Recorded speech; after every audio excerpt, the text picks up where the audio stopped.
ಕೆಲವು ವರ್ಷಗಳ ಹಿಂದೆ ಭಾರತದ ಸುಪ್ರಸಿದ್ಧ ನಟರೊಬ್ಬರು ಒಂದು ಭವಿಷ್ಯವಾಣಿಯನ್ನು ನುಡಿದಿದ್ರು.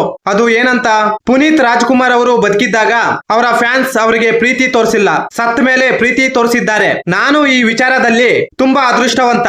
ಯಾಕಂದ್ರೆ ನನ್ನ ಫ್ಯಾನ್ಸ್ ನಾನು ಬದುಕಿದ್ದಾಗ್ಲೇ ಮೆಟ್ಟು ಮೆಟ್ಟಲು ಹೊಡೆದು ಜೈಲಿಗೆ ಬಿಸಾಕಿದ ಮೇಲೆ ಈಗ ಪ್ರೀತಿ ತೋರಿಸ್ತಿದ್ದಾರೆ, ಗುಳೋ ಅಂತ ಅಳ್ತಿದ್ದಾರೆ. ಇಷ್ಟಕ್ಕೂ ನನ್ನ ಜೈಲಿಗೆ ಅಟ್ಟಿದ್ದು ಬೇರೆ ಯಾರು ಅಲ್ಲ, ಈ ನನ್ನ ತುಕಾಲಿ ಫ್ಯಾನ್ಸ್. ನಾನು ಜೈಲಿಗೆ ಹೋಗಕ್ ಮುಂಚೆ ನನಗೆ ಸ್ವಲ್ಪ ಬುದ್ಧಿ ಮಾತು ಹೇಳಿದ್ರೆ ನಾನು ಕೂಡ ಡಾಕ್ಟರ್ ಪುನೀತ್ ರಾಜ್ಕುಮಾರ್ ಅವರ ತರ ಅಜಾತ ಶತ್ರು ಆಗ್ತಿದ್ದೆ. ನನಗೆ ಇವತ್ತು ಇಷ್ಟೊಂದು ಶತ್ರುಗಳು ಉಟ್ಕೊಳ್ಳಕ್ಕೆ ಕಾರಣನೇ ನನ್ನ ಫ್ಯಾನ್ಸ್. ದಿನಕ್ಕೆ 10 ಬಾರಿ ಚಿಕನ್ ಮಟನ್ ತಿಂತಿದ್ದೆ.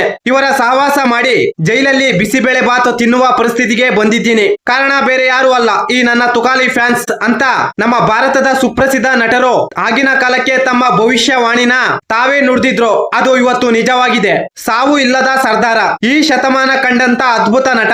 ಈ ಮನುಷ್ಯ ಇದ್ದಾಗ ಕೂಡ ಅವರ ಫ್ಯಾನ್ಸ್ ಅಷ್ಟೇ ಪ್ರೀತಿ ತೋರಿಸಿದ್ದಾರೆ. ಈ ಮನುಷ್ಯ ಇಲ್ದಿದ್ದಾಗ ಕೂಡ ಇನ್ನೂ ಜಾಸ್ತಿ ಪ್ರೀತಿ ತೋರಿಸಿದ್ದಾರೆ. ಬರೀ ಇವರ ಫ್ಯಾನ್ಸ್ ಅಲ್ಲ, ಇಡೀ ಕರ್ನಾಟಕದ ಜನ ಅಪ್ಪು ಅವರ ಮೇಲೆ ಅಪಾರವಾದ ಪ್ರೀತಿ ವಿಶ್ವಾಸ ಹೊಂದಿದ್ದಾರೆ ಅಂತ ಅಭಿಮಾನಿಗಳಿಗೋಸ್ಕರ ಭಾರತದಲ್ಲಿ ಮೊಟ್ಟ ಮೊದಲ ಬಾರಿಗೆ PRK ಸ್ಟಾರ್ ಫ್ಯಾಂಡಮ್ ಎಂಬ ಆಪ್ ನ ಅಕ್ಟೋಬರ್ 18 ನಾಳೆ ಬೆಳಿಗ್ಗೆ 11:55ಕ್ಕೆ ಈ ಆಪ್ ಅನ್ನು ಲಾಂಚ್ ಮಾಡ್ತಿದ್ದಾರೆ. ಈ ಆಪ್ ನಲ್ಲಿ ಅಪ್ಪು ಅವರ ಸಾಧನೆ, ಅಪ್ಪು ಅವರ ಸಮಾಜಮುಖಿ ಕಾರ್ಯಗಳು ಒಳಗೊಂಡಿರುವ ಎಲ್ಲಾ ವಿಷಯಗಳು ಈ ಆಪ್ ನಲ್ಲಿ ಇರುತ್ತೆ. ಈ ಆಪ್ ಲಾಂಚ್ ಮಾಡ್ತಿರೋದೇ ಅಪ್ಪು ಅವರ ಅಭಿಮಾನಿಗಳಿಗೋಸ್ಕರ. ಈ ಆಪ್ ಅನ್ನು ಲಾಂಚ್ ಮಾಡ್ತಿರುವ ಉದ್ದೇಶ ಅಪ್ಪು ಅವರನ್ನು ಜೀವಂತವಾಗಿ ಇಡೋದಿಕ್ಕೆ. ಕೆಲವು ಕಲಬೆರಕೆ ನನ್ನ ಮಕ್ಕಳು ಹೇಳುವ ಪ್ರಕಾರ ಅಪ್ಪು ಅವರು ಯಾವುದೇ ಸಮಾಜಮುಖಿ ಕಾರ್ಯಗಳು ಮಾಡಿಲ್ಲ, ಕೆಲವು ಕಲಬೆರಕೆ ನನ್ನ ಮಕ್ಕಳು ಬೊಗಳ್ತಾ ಇರ್ತಾರೆ ಅಂತ ನನ್ನ ಮಕ್ಕಳಿಗೋಸ್ಕರನೇ ಈ ಆಪ್ ಅನ್ನು ಸಮರ್ಪಣೆ ಮಾಡ್ತಿದ್ದಾರೆ. ಅಪ್ಪು ಅವರು ಇಷ್ಟು ವರ್ಷ ಮಾಡಿದ ಸಮಾಜಮುಖಿ ಕೆಲಸಗಳು ಒಳಗೊಂಡಿರುವ ಡೇಟಾ ಈ ಆಪ್ ನಲ್ಲಿ ಇರುತ್ತೆ.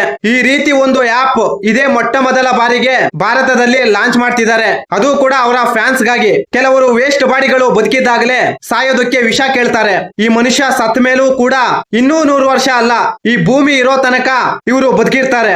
ಈ ಮಾಹಿತಿ ನಿಮಗೆ ಇಷ್ಟವಾಗಿದ್ದರೆ ಶಿವರಾಜ್ ಇನ್ಫೋ ಯೂಟ್ಯೂಬ್ ಚಾನಲ್ಗೆ ಸಬ್ಸ್ಕ್ರೈಬ್ ಮಾಡಿ, ಸಪೋರ್ಟ್ ಮಾಡಿ. Thank you for watching. ಧನ್ಯವಾದಗಳು.